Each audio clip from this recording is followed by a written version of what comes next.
I'm Tom Hartman in Washington, D.C., and here's what's coming up tonight on The Big Picture. Author Max Blumenthal will be joining me to discuss how Trump blew up more than 20 years of American foreign policy and what we can learn from his hardliner choice to be ambassador to Israel.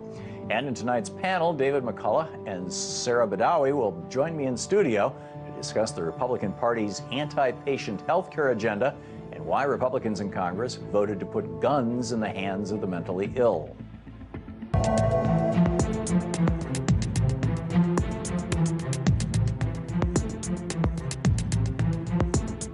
Donald Trump's nominee to become ambassador to Israel, David Friedman, faced protesters and scrutiny about past statements during a Senate confirmation earlier today. The contentious hearing comes just one day after Israeli Prime Minister Benjamin Netanyahu visited the White House, and Donald Trump threw 20 years of U.S. foreign policy out the window in less than 20 seconds. So I'm looking at two-state and one-state, and I like the one that both parties like. I'm very happy with the one that both parties like. I can live with either one. That change in policy provoked the French foreign minister, Jean-Marc Ayrault, to say Trump's comments were very confused and worrying. Joining me for more on this is Max Blumenthal, senior editor for Alternet's Gray Zone Project and author of The 15-Day War, Ruin and Resistance in Gaza. Max, welcome back. Good to be back. Great to have you with us. So just as a starting point, let's just recap. What is the two-state solution and what is a one-state solution? What are they talking about when they use these phrases? Well, first of all, I just kind of off the cuff wanted to comment on how awesome it was to see Joe Lieberman sitting right behind Trump's pick for ambassador, David Friedman, and sitting right behind Betsy DeVos, the education secretary. This guy almost was vice president under a Democratic administration. And actually what we've seen from administration to administration is a bipartisan consensus on what the two-state solution means on the ground. Now, a one-state solution means that there is no state of Palestine, that all Palestinians either have equal rights under the law and get to vote, which would actually mean the end of an ethnically exclusive Jewish state that's predicated on ethnic purity, very much like apartheid South Africa was.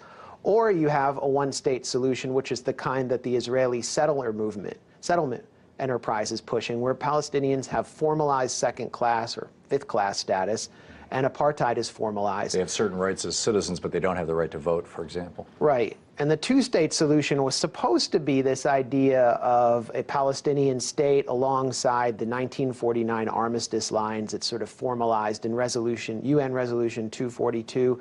And the reality is that the U.S. has never, ever been committed to an actual two-state solution, nor has Israel's so-called peace camp. Former Prime Minister Yitzhak Rabin is kind of considered the Israeli author of the peace process, the Oslo Accords, and which was supposed to lead to a two-state solution.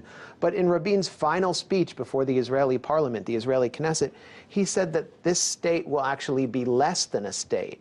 And what he aimed to do was to impose a series of Bantustans on the Palestinians, to force them to accept that as a nation, and thereby crush the Palestinian national movement.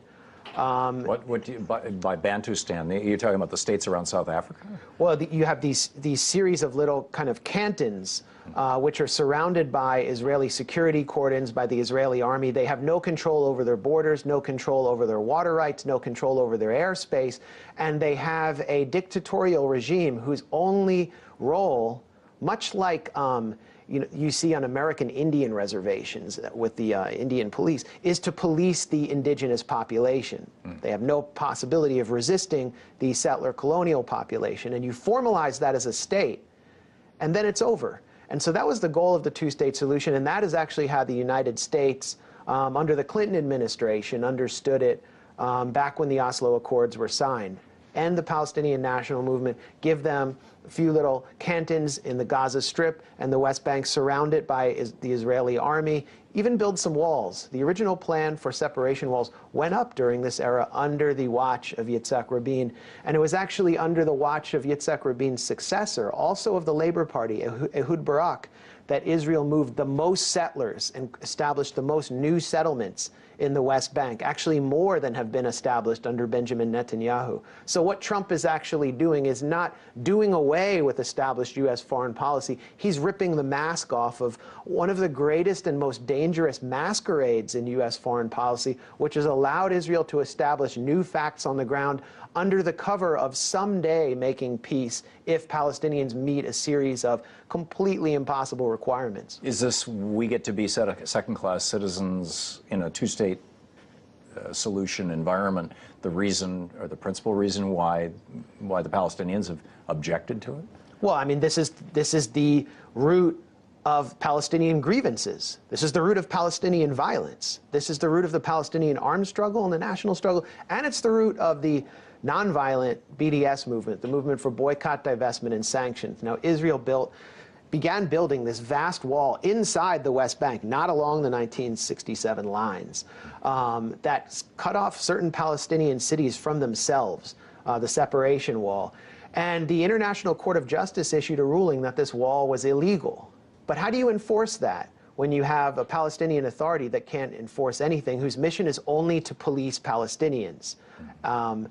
You have to have some kind of international mechanism. If you can't enforce it through an armed struggle on the ground, you can't enforce it through the UN because the US vetoes everything at the Security Council. You have to have a grassroots civil society movement. And so that's where the boycott call came from Palestinians. And so now you have a movement that's been mobilized over the past 15 years or so, 10 years, which is increasingly strong on campuses and in civil society across the West, which is calling for, if Israel moves to a one-state solution, full equality and the ratification of all of these international legal conventions that have been passed that were supposed to guarantee Palestinians equality under the law. And that's where we're moving to now, thanks to these proclamations by people like Trump.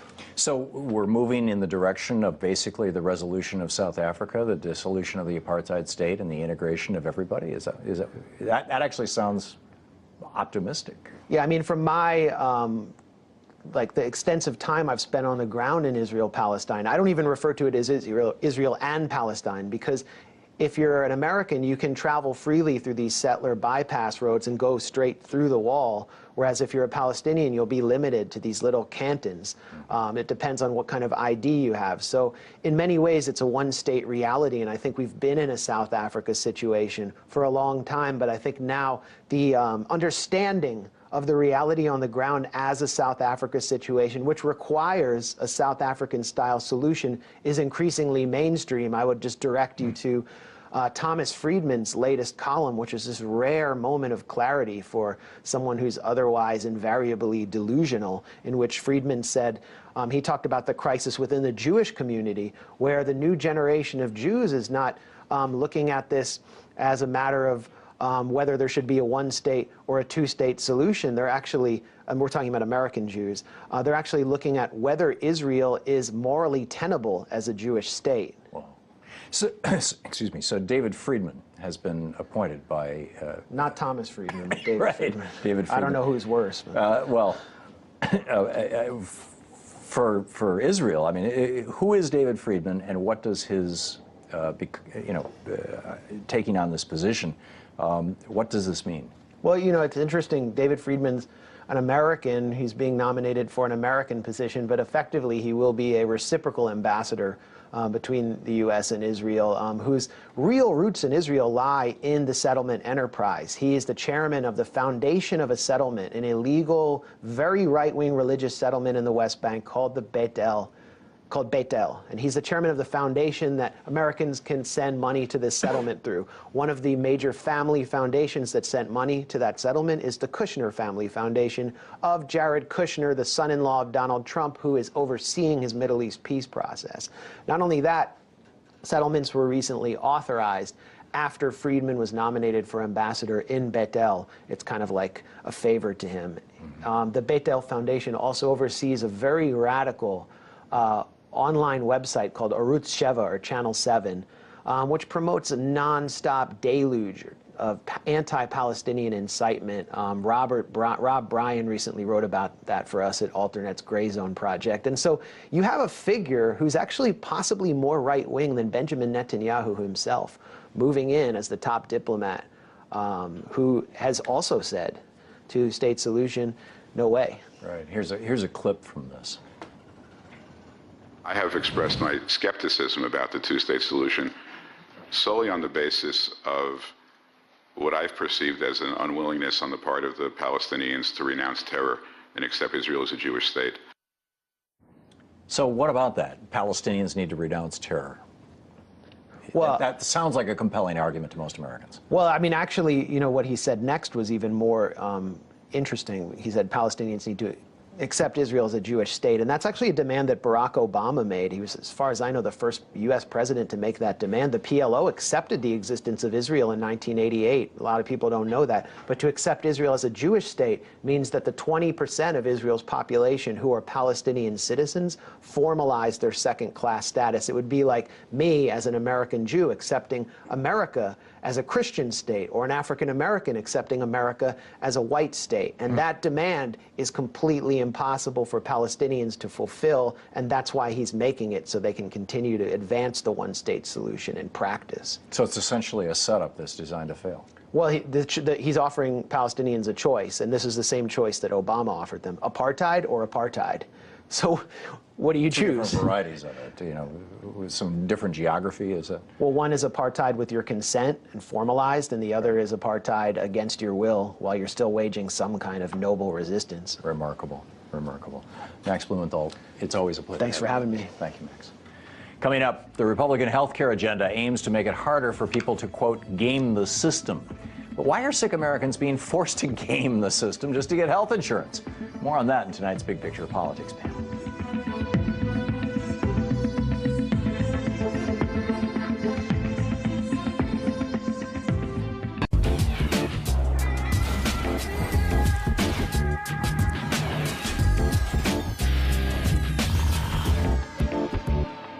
I see no reason for a renewal of the Cold War because I think the basic interests of both the United States and Russia are compatible.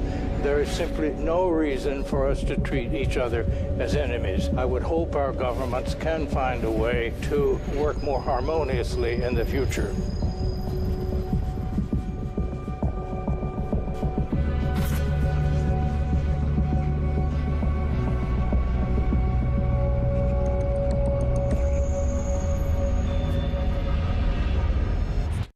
I'm Max Kaiser with more of my guide to financial survival.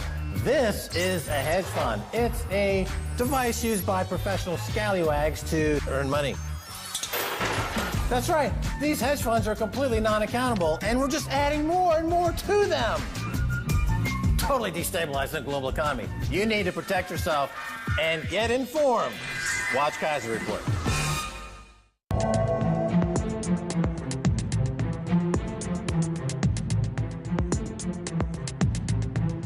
After years of anticipation, Trump and the Republican Party have finally begun to unveil their health care agenda.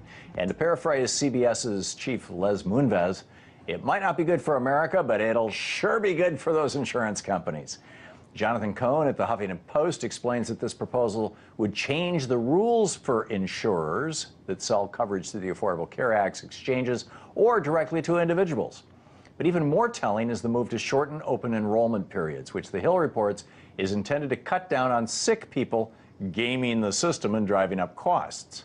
But isn't this rule just an admission that our healthcare system is designed to be difficult to access, so people are forced to game it? Let's ask tonight's politics panel.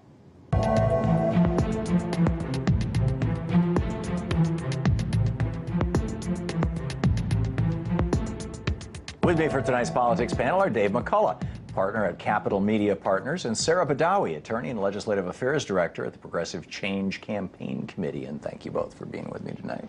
It's great to have you both back with us. So we've got a system here where people are trying to game the system in order to keep from dying. What's wrong with this picture? Sarah? Sure. Well, I think what's abundantly clear right now is the GOP knows that their plan to try to repeal and replace Obamacare is on life support. It is deeply unpopular to consider kicking 20 million people off of their health care, and they're doing everything they can to undermine the success of the Affordable Care Act. Well, I mean, if you go back a year ago, and this is easily searched, the New York Times, just Google Marco Rubio and risk corridors, and I realize it sounds arcane, but there's a provision in Obamacare that said the first 5 years or so of Obamacare, or maybe even the first decade, some insurance companies are going to lose money because of these mandates and these rules, and so the government will backstop them if they can submit, demonstrating how much they lost. The government will write a check for that.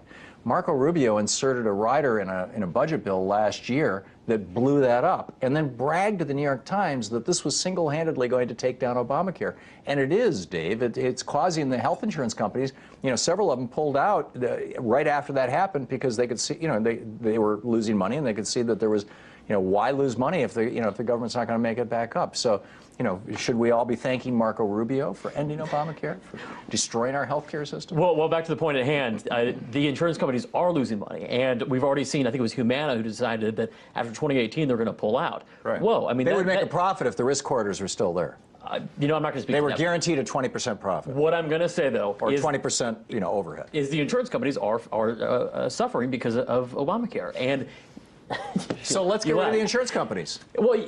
Let's get rid of the insurance companies. Wait, make it a single-payer system? We're the only country in the world that allows in which it is legal. In every other country, every other developed country in the world, it is a felony. It's a crime to offer primary health insurance on a for-profit basis. There's no other country that allows this except us. We're the village idiots, and we've got these banksters and these insurance companies. They're just banksters. They don't diagnose illness. They don't immunize kids. They don't do surgery. All they do is handle money. They're banksters. Well, we are a very unique country in that way. We are not like every country. This is America. We are different.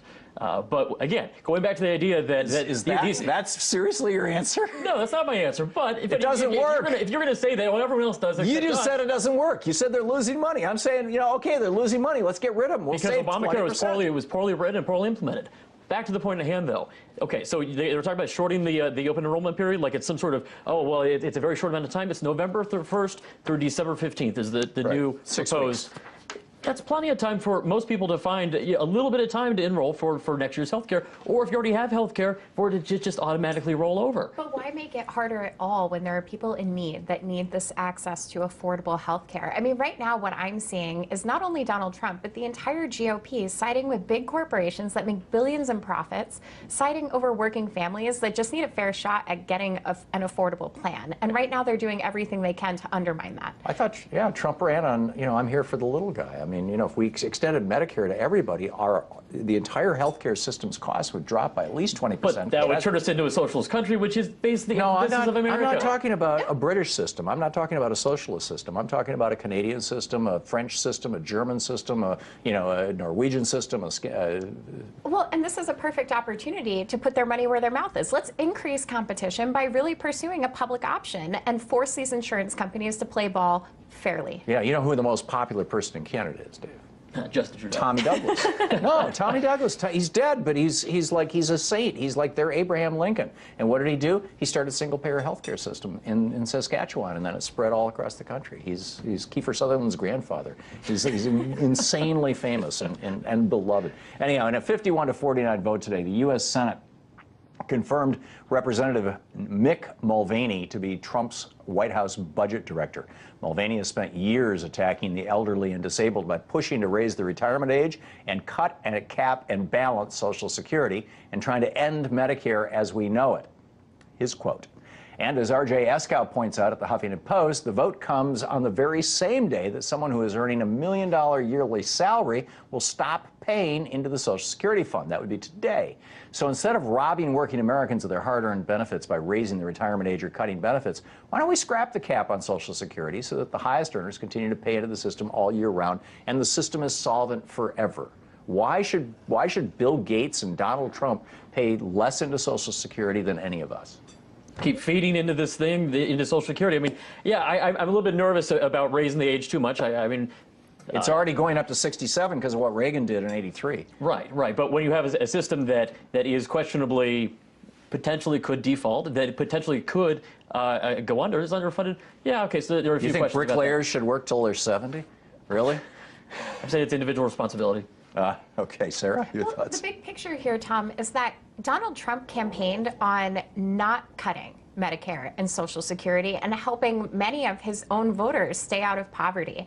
And I think this selection of Mick Mulvaney, somebody who has actively gone on the attack against our social programs like Social Security and Medicare, putting him at the helm of the Office of Management and Budget is the exact opposite of what he campaigned on, and his supporters will notice, and the GOP will face consequences in 2018. Do you think, Dave, that his supporters will notice, or will Fox News be able to kind of skim this over with frosting?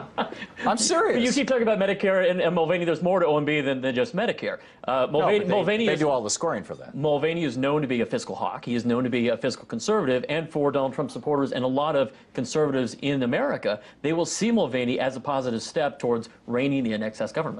Towards turning us into Greece or Italy. I mean, you're talking austerity. You know, when you say, you know, he's a deficit hawk or a fiscal hawk, that means he's a proponent of austerity. Austerity is a disaster in Europe. It's been a disaster in every Central and Southern American country that's You tried. can reduce the size of government without austerity, I think. Well, not to mention, when you look at the budget, we're talking about earned benefits. These people worked for years to earn these benefits. We can start somewhere else, maybe with the bloated defense budget first. Well, that would be a good idea. But you know, to get around to respond to that, you know, what the Republicans are saying is, we're not going to cut it for anybody who's over 50 years old, right? It's only going to be the next generation. Right. It'll be interesting to see what the next generation has to say about that. And not to mention, I mean, cutting Social Security is deeply unpopular. We know that an overwhelming majority of Republican, Independent, and Democratic voters actually support expanding benefits. This is the exact opposite direction we should be going with Mulvaney. 71% nationwide. Exactly. I tend to be on the side of not trying to reduce Social Security benefits, but at the same time, you have to make sure that it's manageable, that it's feasible, and that inefficiencies are worked through. There's a lot of room in every government organization. I'm not talking about cuts everywhere. I'm just talking about Social Security making runs on 1.5% overhead. But what I don't get is what's so magical about $127,000. You know, if you earn over $127,000, you no longer have to pay into Social Security. Well, that's why you need to go OMB director who does know that. I can't say I know the reason for that, and I'm sure a lot of people don't. But it's money interests lobbying to keep the cap. Yeah, I That's mean, it was back in the 70s. I was running a business and making enough money that I was no longer paying Social Security. And I had no idea. I think most people have no idea that there's a point where all of a sudden your paychecks get bigger because you're not paying into Social Security. And I said to my CPA, how did that happen? Why is that? And he says, well, they put it into law to protect rich people. I mean, that's really, I have not, and that was 30 years ago, I have not heard anything to contradict them. 40 years ago, I haven't heard anything to contradict that. I mean, it's just, it seems like that's what it is. So anyhow, moving along, the Republican Party and Donald Trump may want to make it harder for people to get their Social Security benefits, but they want to make it easier for mentally ill Social Security recipients to buy guns. That's right. In a 57-43 vote on Wednesday, the Senate voted to repeal an Obamacare administration rule that required the Social Security Administration to report the names of beneficiaries with mental impairments. The rule isn't scheduled to go into effect until December, and it would have only impacted about 75,000 people who are so severely mentally ill that they qualify for full Social Security disability. So why did 57 senators vote today against the interests of the 90% of Americans who want expanded background checks to buy guns, including people with mental illness? And why is this such a high priority for the Republican-controlled Congress? Could it be because in 2016, the NRA spent more than $3 million in direct lobbying on lawmakers, and that same year spent more than $50 million in outside spending supporting mostly Republican politicians running for office? Could it be? I mean, this just doesn't make sense on the face of it. I disagree. I disagree with that entire concept. You think mentally ill people should just be able to buy any old gun they want? No, I think people with due process and who have been convicted of a crime or have been judged by a court, not by a bureaucrat in some sort of fluorescent lit office somewhere in Nebraska. Who are they to say? In order to qualify for full Social Security disability because of mental illness, you have to be seriously diagnosed by a psychiatrist or a mental health professional who says, and it's very difficult to get full Social Security disability. I mean, people typically wait 2-3 years, even when they like have, broken backs and broken legs and stuff. It still takes years. So these are folks who are, you know, severely impaired, Sarah. Sure. I mean, let's just put it this way. If you're so ill you can't manage your Social Security checks, you really have no business owning a lethal weapon. And if you disagree, there is a process by which you can appeal, and you will probably win if you are deemed well enough. But I think we need to be clear about who the victors are in this. This is a win for big money and the gun lobby and the NRA, who simply just wanted to expand their customer pool by getting this rule repealed. You said it's going to affect 90,000 people or something like that, 75,000 people. I don't think that's a whole lot of money in the grand scheme of things. And yet they're the only ones who wanted this. This is 75,000. Who is the shooter in Newtown who is mentally ill? Well, arguably, all of these mass shooters are mentally ill. In fact, I would say being a mass shooter is a manifestation of mental illness. And it's always, you know, every time there's one of these shootings, the NRA comes out and goes, oh, well, we've got to stop the mentally ill people.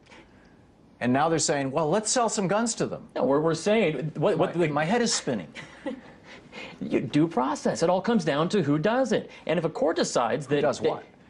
Who shoots the people? No. Who should have the ability to buy a gun or not? It's in the Second Amendment. It is the Second Amendment which says that. For which a well-regulated is a militia?